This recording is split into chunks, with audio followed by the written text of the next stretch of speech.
A blessed day, brethren. Welcome to the Jesus is Lord Church Worldwide podcast.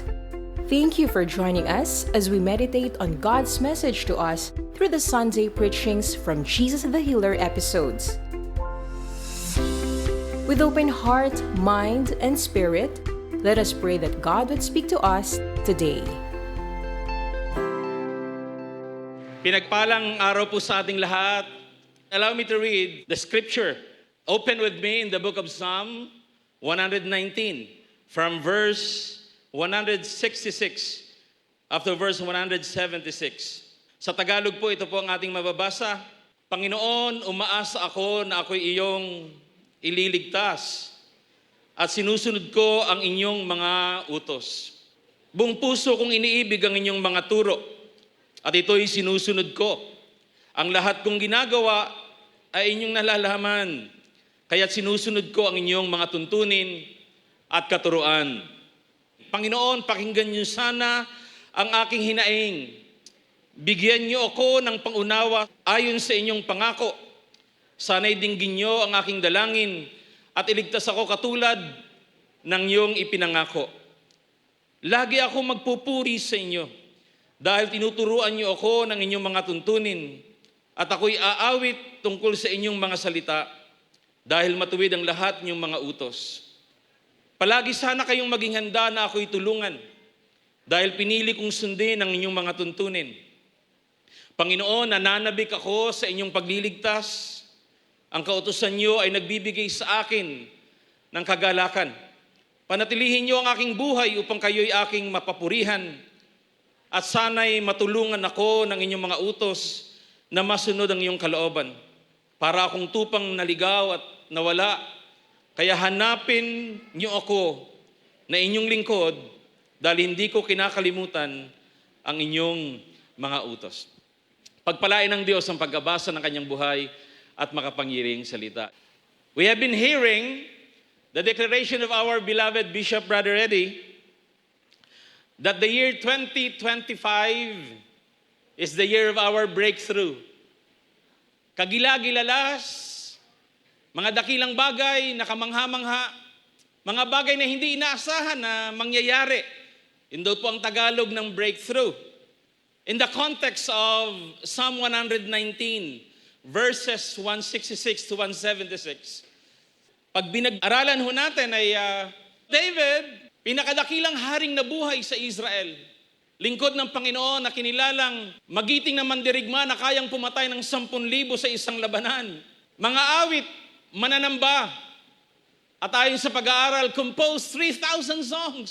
Especially in the midst of situation na hindi niya kontrolado, na alam niya kapag inawitan niya ang Diyos bilang kanyang pastol, ang Diyos po ay mangingialam, maghahari para patunayang ang taong limitado ay totoong nangangailangan ng Diyos na hindi limitado. Na kapag siya po ay nangialam, pupunuan niya ang ating mga pagkukulang. Dudugtungan niya ang ating limitasyon. At gagalaw siya. And so here comes the breakthrough that God can do every time you allow Him to intervene and to get involved. Knowing that God is omniscient or all-knowing, omnipotent or all-powerful, omnipresent. He's present everywhere.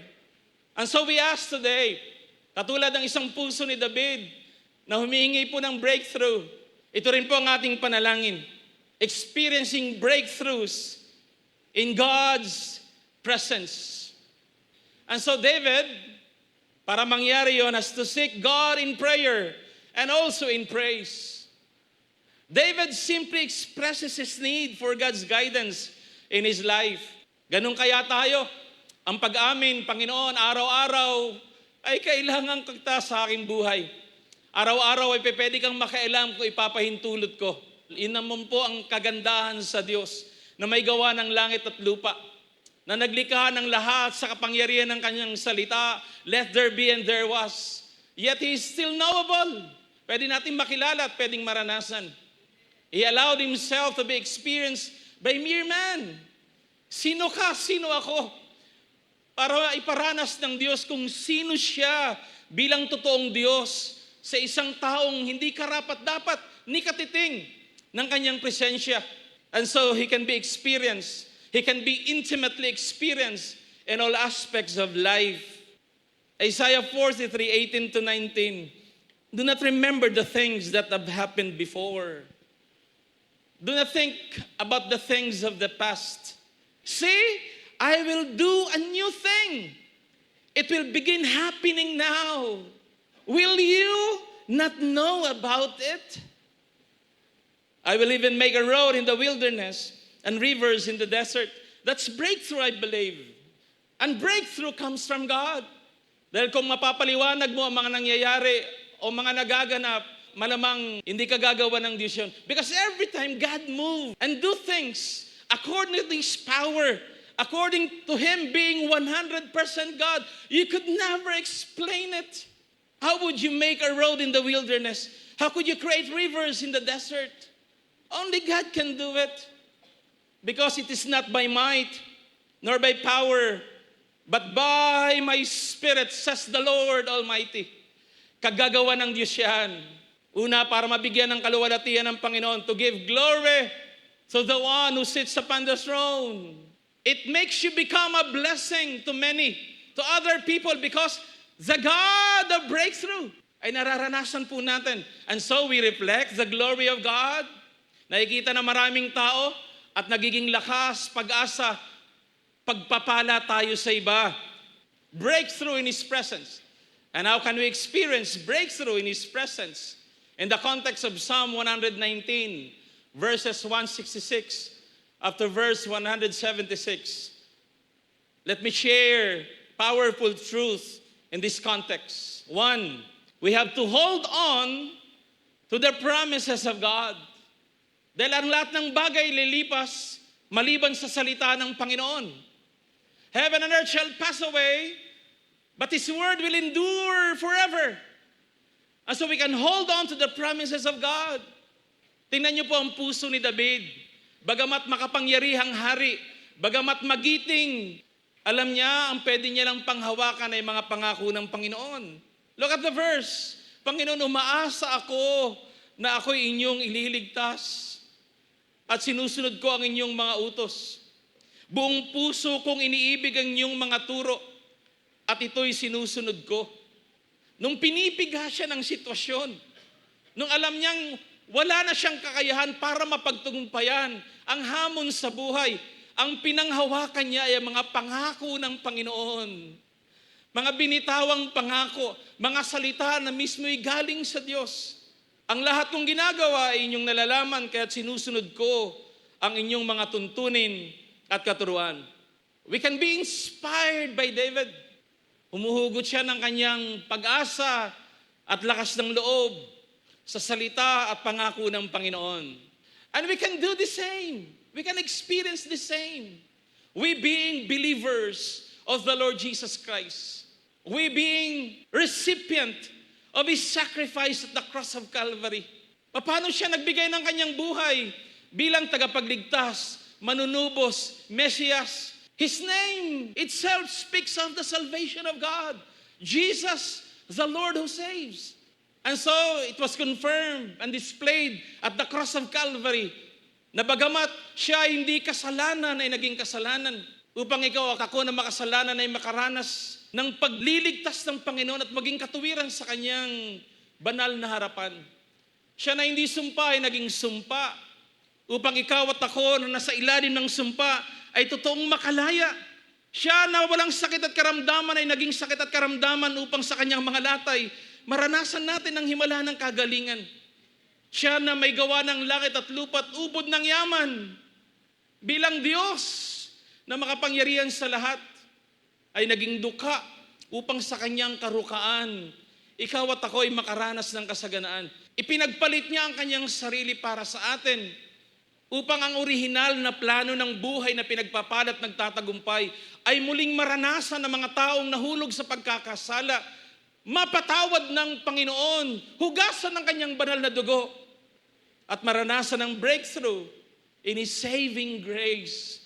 And I believe when He saves, He saves in all aspect. Spiritual, physical, financial, material. All these things ay pinag-alayan niya ng kanyang buhay sa krus ng Kalbaryo. How about guidance? Gabay at patnubay na galing sa Panginoon. Ang sabi ng verse 168, ang lahat kong ginagawa ay inyong nalalaman kaya sinusunod ko ang inyong mga tuntunin at katuruan. Bilang tao, naliligaw tayo. Nawawala tayo sa kalooban ng Diyos.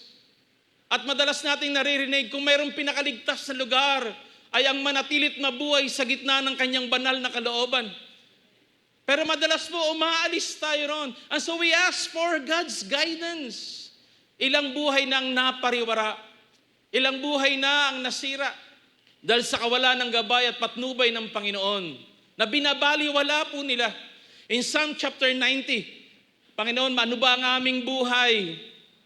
Andiyan kami ngayon, maya-maya wala na. Punong-puno ng pighati, sakit at pasakit ang sabi ng awit 90. And so in verse 12, ang sabi niya, so God, teach us to number our days. Iatado po namin ang aming bawat araw so that we can walk and live in wisdom with you. Kasama ka, ang patnubay mo, ang gabay mo, ang iyong karunungan, ang mag-iingat sa amin. And worthy as we are. And yet nagbibigay siya ng atensyon para gabayan ka at ingatan at di magkamali sa buhay na ito. And you can only find it in the presence of God. How about divine health? Tulong na galing sa Diyos. Ganito tayo kaliit sa harapan ng Panginoon. Ako po ngayon ay tuldok na nakatayo sa buong Bulacan. Ang Bulacan ay tuldok sa mundo. Ang mundo ay tuldok sa 200 billion trillion stars in the universe na ang may gawa ay makapangyarihang Diyos. May likha ng lahat. And yet, ang pinakamaliit na tuldok na yun ay bibigyang pansin ng Panginoon para tulungan. Come to think of it, unworthy as we are, yet we can get the attention of God by faith, by believing that God could get involved. Para pansinin ka at tulungan, para pagalawin ng kanyang kamay ng iyong pananampalataya, at pag maranasan siya ayon sa kanyang mga salita, ay sapat nang malamang may Diyos na nagmamalasakit sa iyo, sa iyong pamilya, at sa ating minamahal na bansa. Pwede po ba na lagi kayong maging handa na ako'y tulungan? Psalm 119:173. Isang panalangin na parang napakalapit niya talaga sa Panginoon. How close David with this powerful, omnipotent, omniscient, omnipresent God. He was so connected with God because of God's promises. Napakalapit niya sa Panginoon. Pwede niyang hawakan ng Diyos habang hinahawakan niya ang mga pangako ng Panginoon. Ang ganda ho ng mga talata, pwede ba? Palagi sana kayong maging handa na ako'y tulungan. Bakit? Dahil pinili kong sundin ang inyong mga tuntunin. Because he reiterates with his faith that God promised this, promised that. And so God, as I believe, hindi babalik sa iyo ang iyong salita nang walang kabuluhan. Gaganapin ito kung saan mo ipinadadala ang iyong salita sa aking pangangailangan, sa aking sitwasyon. And so he holds on to the promises of God. Ang pagliligtas po ng Panginoon ay napakaraming aspeto. Pagliligtas sa kasalanan, gabay at patnubay sa pang-araw-araw nating buhay. At higit sa lahat, gabayan ka patungo sa buhay na walang hanggan. Bilang siya na tagapagligtas na nag-alay ng kanyang buhay, the greatest love ever displayed at the cross of Calvary, para ang ultimate sacrifice ay magbunga ng ultimate gift, the gift of our salvation. Pinaka-the best na regalo para makamtan ang pinakamagandang regalo ng buhay, ang buhay na walang hanggan, makasama siya magpakailan-kailan pa man. Paano mo ba pwedeng panghawakan yon? Sa kapangyarihan ng kanyang mga salita. Kapag nagbitaw ng pangako ang Diyos, ginaganap niya. Matthew 4 verse 4, Luke chapter 4 verse 4, and man should not live by bread alone, but by every word that proceeds out from the mouth of God. Isaiah 55 verse 11, my word will never return to me void. It will accomplish things where my word is being sent. Psalm 107 verse 20, He sent His word and healed my diseases. Psalm 119 verse 105, your word is a lamp to my feet and a light to my path. Look at the power of God's word. My life verse, Psalm chapter 1 verse 1 to 3. Blessed is the man who walk not in the counsel of the ungodly, who sit not in the seats of the scornful, or stand not in the way of the sinners. Bakit mapalad? Because his delight is in the law of the Lord, and he meditates on it day and night. At ano ang anyo ng taong mapalad na pinangahawakan ng kanyang mga pangako araw at gabi? Verse 3, he is like a tree that is planted in the rivers of water. He will never be afraid when drought comes. His leaves will never wither, will always be green, sabi ng Bible. He will have his fruits in due season, and whatsoever he does prospers. We can hold on to the promises of God. And by the way, as we hold on to His promises, to His word, in effect, you're holding on to Him. He being the living word. And so if you want breakthrough in His presence, stay in the presence of God. Hold on to His promises. Hindi mo lang mararanasan ang mga kaganapan ng kanyang mga pangako. Siya mismo ang iyong mararanasan. Siya na makapangyarihan. Siya mismo, the living word that we could hold on for us to experience breakthrough in this life. Pwedeng pagugutan ng pag-asa, pwede pong pagugutan ng lakas ang kanyang mga salita. At siya mismo ang pwedeng maranasan dahil siya mismo ang buhay na salita. Pangalawa po, if you want to experience breakthrough in His presence, we can constantly seek His face in prayer. And so, Psalm 119, 169 up to 170, napaka-intimate ng kanyang pakikipag-niig sa Panginoon. Sabi niya, Panginoon, pakinggan niyo sana ang aking hinaing. Bigyan niyo ako ng pangunawa ayon sa inyong pangako. Sana'y dinggin niyo ang aking dalangin at iligtas ako katulad ng inyong ipinangako. In the midst of uncertainty and danger, David prioritized prayer. We tend to worry. But on the other hand, why worry if you can pray? Sa lahat po ng problema, madalas tayo po nagiging mga problem warrior. Pero pwede naman maging prayer warrior. And so, when he seek God, His face in prayer, actually he's seeking the righteousness of God. Pag hinahanap mo raw ang mukha ng Panginoon, ang hinahanap mo ay ang kanyang katuwiran. At pag binanghawakan daw po natin yon, mararanasan po natin ang iba't ibang uri ng breakthrough in His presence. We can know and understand His ways and will. Madalas po kasi, humingi tayo ng breakthrough, yung kitang-kita, bigla kang pinagpala, mga material at mga financial, physical na bagay. But somehow, we miss the point. Pwedeng maunawaan ng kanyang mga paraan. Pwedeng mayakap ang kanyang kalooban sa ating buhay. At ito po ang pinakaligtas na kalagayan ng buhay. Mayakap mo ang kalooban ng Diyos. Maunawaan mo ang kanyang panuntunan. Maunawaan mo ang kanyang kaparaanan. What a breakthrough in His presence. And of course, deliverance, ang sabi ng verse 170, mararanasan ng pagpapalaya at pagliligtas ng Panginoon katulad ng kanyang mga ipinangako. May talata po na halos kabisado po natin. Jeremiah 33 verse 3. Pero gusto ko pong simulan sa talata 2 para malaman natin ano ang pinaghuhugutan ng mga talatang 3 para malamang pwedeng makaranas sa mga bagay na dakila at mahiwaga. That's breakthrough.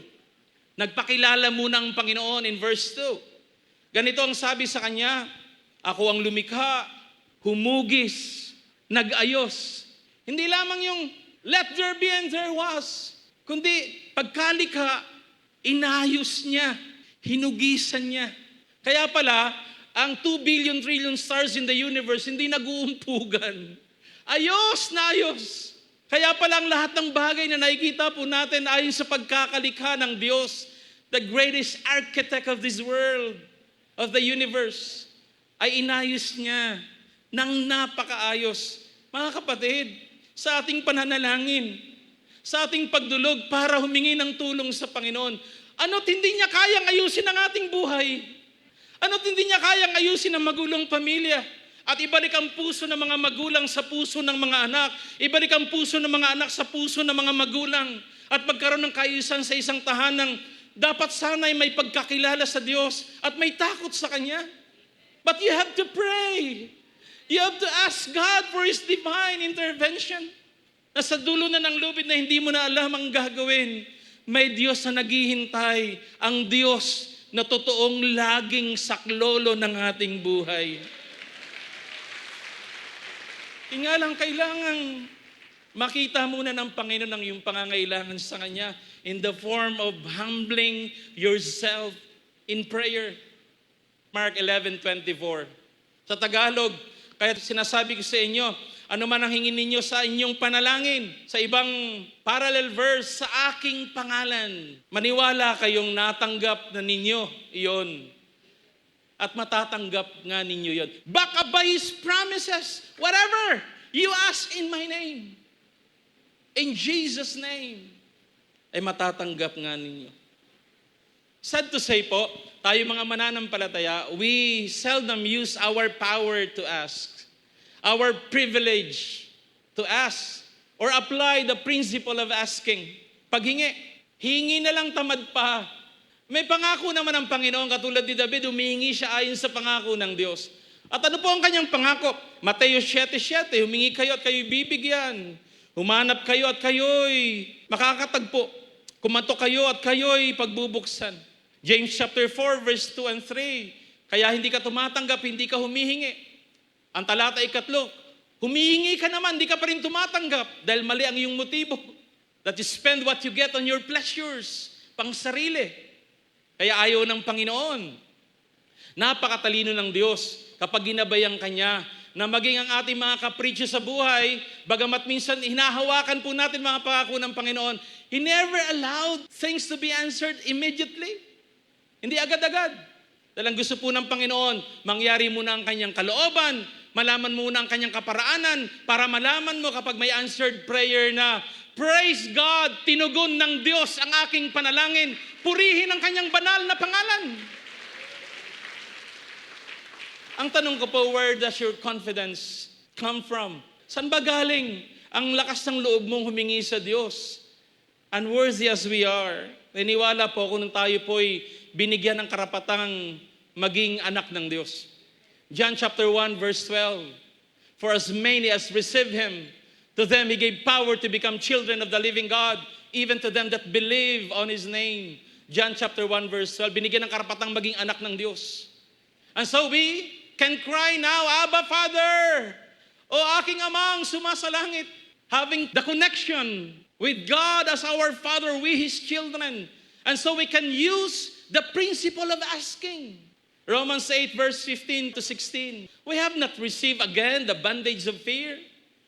What we have received is a spirit of adoption, whereby we cry, Abba, Father, confirmed by the Holy Spirit. Verse 16, because the Holy Spirit will testify in our spirit that we are children of the living God. Ang tumitistigo na tayo pong mga humihingi ay mga anak ng Diyos ay ang marka at selyo ng Santong Espiritu sa ating buhay. And so we become so confident in our prayer that God, hindi lamang siya makikinig, He will also answer our prayers. Romans 8, 26 and 32. In the same way, the Spirit helps us in our weakness. We do not know what we ought to pray for, but the Spirit Himself intercedes for us through wordless groans. Ang ganda sa Tagalog, gayon din naman tinutulungan tayo ng Espiritu sa ating kahinaan, sapagkat hindi tayo marunong manalangin ng nararapat. Kaya't ang Espiritu ang namamagitan para sa atin at dumaraing sa paraang hindi natin kayang sambitin. Look at verse 32. He who did not spare His own Son, but gave Him up for us all, how will He not also, along with Him, graciously give us all things? Sa Tagalog, Kung ang sarili niyang anak ay hindi niya ipinagkait, sa halip ay binigay para sa ating lahat, hindi kaya niya ibibigay ng masagana sa atin ang lahat ng bagay. Doon ka humuhugot ng lakas ng loob para dumulog sa panalangin. May isang ginang po, few years ago, I was invited to speak sa isang church. Nagpa-altar call po ako ng mga may sakit. Lumapit po yung ginang. Umiiyak, nakataas ng kamay. The following Sunday, I preach again on the same church. Nagpa-altar call po ulit sa mga may sakit, tumanggap sa Panginoon. Lumapit po uli yung ginang. Pangatlo, ganun ulit yung nangyari. Sa pangatlong pagkakataon, I was so curious and so burdened. Bakit? The 3 Sundays, ginawa po niya yon. So, ako po ay nabagandang loob na lumapit po sa kanya para kausapin. Para alamin po ang kanyang totoong pangangailangan. Nasa church office po kami, and I asked, ano ho ba ang inyong prayer request? Napansin ko po, 3 beses na po kayong lumapit every Sunday. Sabi niya, Pastor, meron po akong breast cancer. This coming Friday, ako po ay ooperahan na. Isasalang na sa operasyon. And so, it dawned on me, something hindered her to receive the miracle and the breakthrough of God. I asked the Lord for wisdom.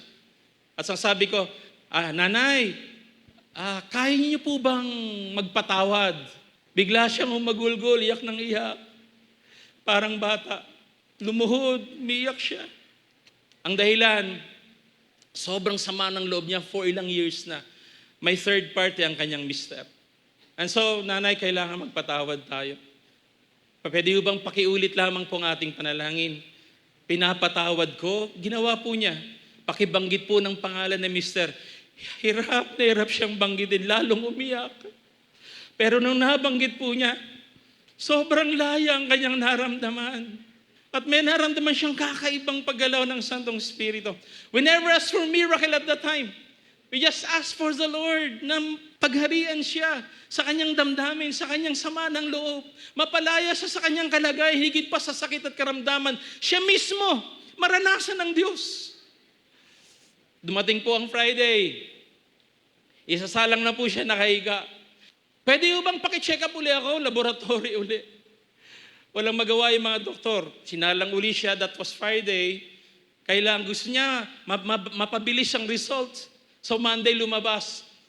Nagulat po yung mga doktor. Nawala po yung bukol sa kanyang dibdib. Pinagaling siya ng Panginoon.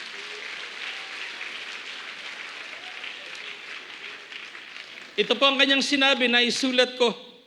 Pastor, nagulat po ako. Ang mga dakilang bagay na hinihingi pala natin sa Diyos ay pwedeng matagpuan sa pagitan ng ating tuhod at ng ating sahig. Ang kanyang pagluhod at pagpapakumbaba, inimbita ang kakayahan ng Panginoon na iparanas ang kanyang himala sa buhay ng ating minamahal na Asher.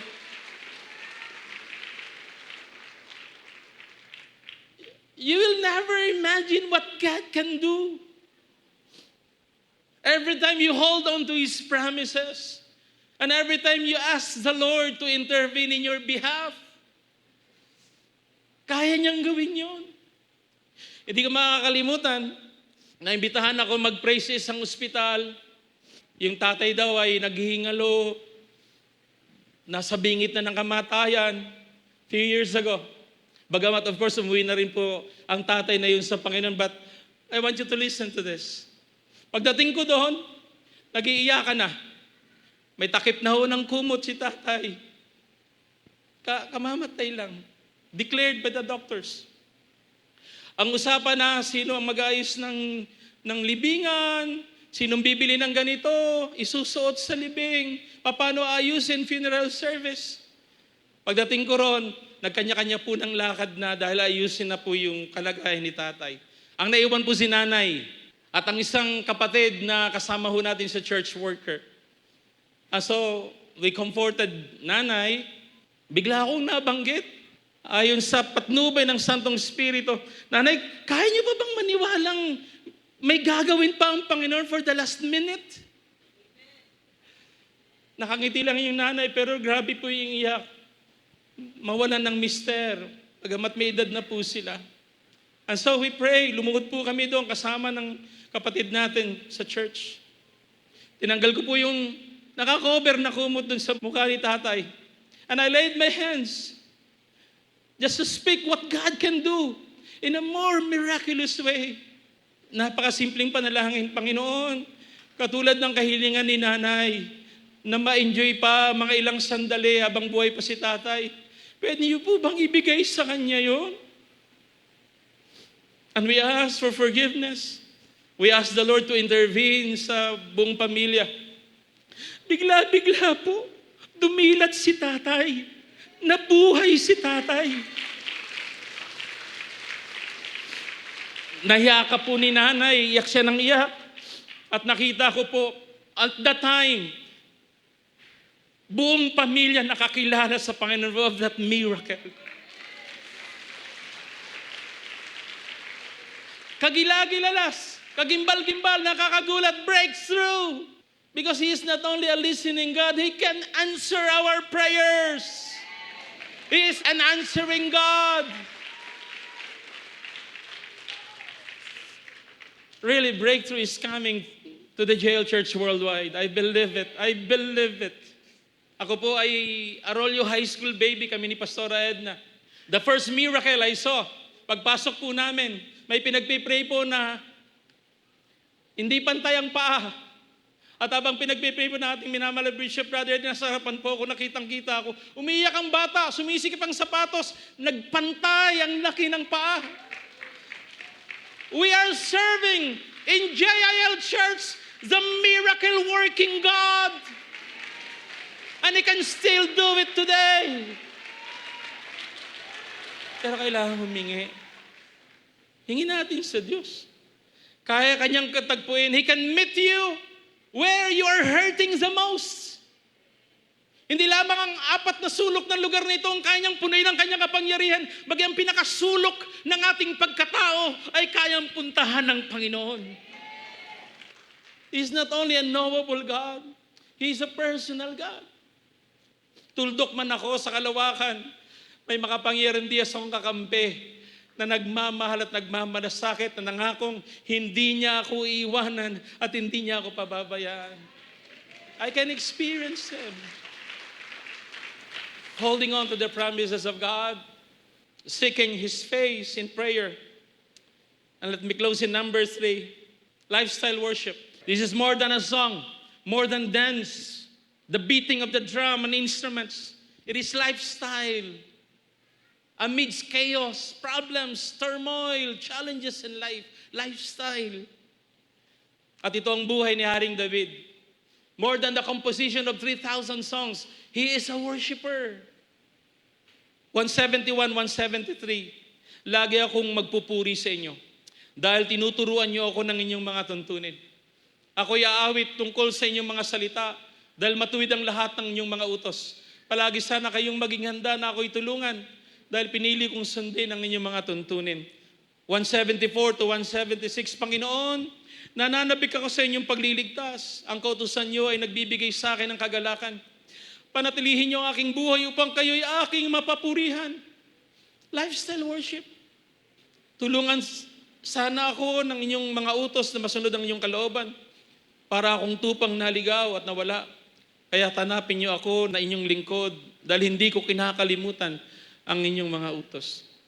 David is expressing his vulnerability. Higit pa sa trono na kanyang inuupuan, higit pa sa kagitingan bilang mandirigma, higit pa sa paglikha ng mga awit para sambahin ang Panginoon. For him, ang totoo niyang kailangan ay ang Diyos. And so the greatest breakthrough for him in the presence of God is none other than God Himself. His greatest breakthrough, the Lord as His shepherd. Hindi nakakapagtaka ng pinaka-famous na awit na kanyang nilikha ay nalikha sa loob ng kuweba habang hinahanap siya ng kanyang anak na si Absalom para patayin. At ang kanyang nalikha, Psalm 23, verse 1 to 6. Look at the heart of the shepherd, longing for the true shepherd of his life. The Lord is my shepherd, I shall not want. He makes me to lie down in green pastures. He leads me beside the still waters. He restores my soul. And lead me to the path of righteousness for His name's sake. And even though I walk in the valley of the shadow of death, I fear no evil, for Thou art with me. Thy rod and Thy staff, they comfort me. You prepare a table before me in the presence of mine enemies. Ipinamumukha mo sa aking kalaban. Kaya mo kong pagpalain, Panginoon. Mapapahiya ang kaaway kapag ang Diyos ang kumilos. And you anoint my head with oil, my cup runneth over. My joy overflow. Habang nasa loob ng kuweba, delikado ang buhay dahil ang pastol niya ay ang totoong pastol ng kanyang buhay. My joy overflow. And surely goodness and mercy shall follow me all the days of my life, and I will dwell in the house of the Lord forever. The most powerful declaration of King David, this one thing, greater than the throne, popularity, and power being king, is this one thing. Psalm 27, verse 4 to 6. One thing have I desired of the Lord, that I will seek after, that I may dwell in the house of the Lord all the days of my life, to behold the beauty of the Lord, and to inquire in His temple. Sana kapag umuhugot tayo ng lakas sa Diyos, sa Kanyang templo. Salamat sa prinsipyong tinuruan tayong sumamba sa gitna ng ulan, sa gitna ng problema. Nasa panahong hindi mo alam ang gagawin, alam mo sa iyong pagsamba, may gagawin pa rin ang Panginoon. May gagawin pa rin ang Panginoon. Ako'y magpupuri sa Kanya, ano man ang kalagayan ng aking puso. Hindi ako mapapagod sa pagsamba, hanggang maramdaman ko ang tibok ng Kanyang puso, ang pintig ng Kanyang puso, na sasabihin niyang, mahal niya ako, nagmamalasakit siya. At sa panahong depressed ako, anxious, may Diyos na umuunawa sa akin na hindi kayang gawin ng ibang tao sa aking buhay. Because He is my shepherd at naiintindihan niya ang aking kalagayan. Let me close in life's reflection of what we have learned. 1, David, trust in God's promises concerning His kingdom. And he finds comfort in the Lord's anointing and the Lord's words and promises. Ito ang kanyang lakas, pag-asa, at tagapag-aliw ng kanyang kaluluwa. 2, David rose near before the face of God in prayer. And because his pleading actually entered the most holy, nakita ang katuwiran at kabanalan ng Panginoon, naranasan niya ang Diyos. The Lord saw His servant. Nung natagpuan niya ang Diyos, he realized one thing, siya pala ang nawawala na natagpuan ng Panginoon. Breakthrough in this life is God Himself. And 3, as I close, the God of peace and great shepherd of the sheep made David complete in every good work to do His will, working in Him what was well-pleasing in God's sight. God is His greatest breakthrough. Bow your head, please. Close your eyes. Wherever you are, just believe. 2 or 3 are gathered together in His name. He is there in the midst of them. And if you seek Him with your whole heart, you will find Him. He will refresh our soul. He will get involved because He is God who cares. Pakitaas po ng ating dalawang kamay.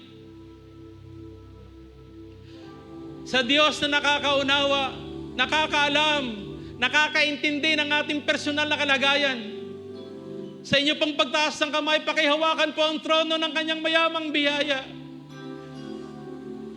Ang gusto po naming mangyari ngayong umaga, in our vulnerability, in our limitation, in our weaknesses, God, we ask, get involved, God. Intervene in the affairs of our family. Intervene in the affairs of this nation, God. Intervene. Get involved in my personal life. Sumunod lamang ang lahat sa isang maikling panalangin. Sabihin po natin, Panginoong Jesus, Ako po'y nagpapakumbaba ngayong umaga. Ako po'y nagpapakumbaba. Inaaming hindi kayang mabuhay kung wala ka. Inaaming hindi kayang mabuhay. Patawarin mo ako sa lahat ng aking kasalanang nagawa. Patawarin mo ako sa aking mga kasalanan. Mula pa sa pagkabata Mula sa hanggang sa kasalukuyan. hanggang sa kasalanan. Hugasan mo ako ng iyong mapupulang dugo. Hugasan mo po ako ng iyong Likhaan mo banal ako ng bagong puso. na- Likhain mo po ako ng Damitan bagong mo ako puso. ng iyong katuwiran. Damitan mo po ako ng Ibalabal bagong- mo sa akin ang iyong kabanalan. Iparanas mo sa akin, Iparanas mo sa akin. ikaw na totoong Diyos. Ikaw na totoong Diyos. Bilang aking pastol, Bilang aking pastor. tagapagligtas, Tagapagligtas. manunubos, Manunubos. hari, At hari. at Panginoon ng aking buhay. At Panginoon ng aking buhay. Inialay ko po ang buhay na ito Iniaalay ko po ang buhay na may pag-amin. ng may pag- Hindi ko kayang mabuhay Hindi ko kayang mabuhay ng hiwalay sa iyo. ng hiwalay. Ito ang aking dalangin Ito ang aking sa dala ngalan ni Jesus. sa ngalan ni Jesus. Ngayong umaga, aming Diyos, pinapahintulot po namin sa aming buhay ang iyong paggalaw. Mula ulo hanggang talampakan. Katulad po ni David, pwede ho ba, Panginoon, nasaklolohan mo ang iyong mga lingkod? Iunat po ninyo ang iyong makapangyarihang kamay mula sa iyong trono. Idantay mo ito, O Diyos, sa katawang may sakit, sa ulunan, Panginoon, hanggang talampakan. Yakapin mo kapin ang iyong presensya at kapangyarihan. Lord, in the name that is above every name, we rebuke depression. Get out from my spirit. Get out from my soul.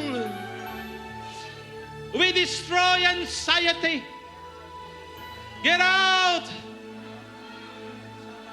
In the name of Jesus. Blessed Holy Spirit, embrace us where we are hurting the most. Meet us where we need you the most, God. Wherever you are, allow Him. Receive. Just receive Him. Shakarayanda la la la la haya. Shakarayanda la la la la haya la la la haya.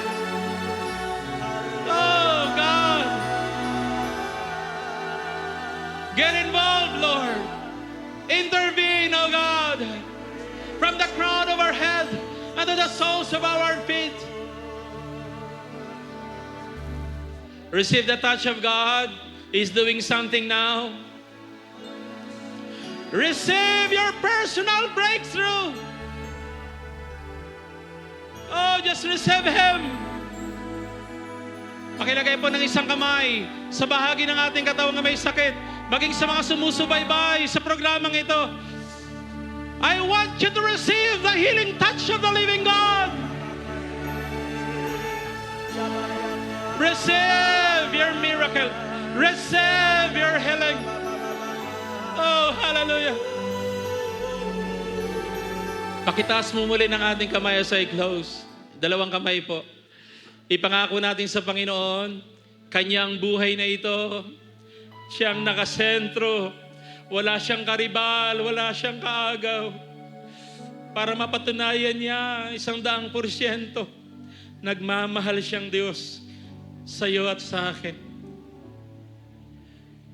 In total surrender, God.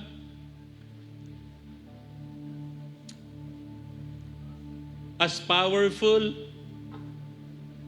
yet so personal as you are, let them receive your care as our shepherd. Come on, let's receive as your shepherd. Guidance, deliverance, salvation. Let's receive it. Oh God, thank you for your touch. Thank you for listening to the Jesus is Lord Church Worldwide podcast. Please subscribe to this podcast so you won't miss a single episode. To know more about the Jael Ministry, please visit jailworldwide.org. Until next time, God greatly bless you.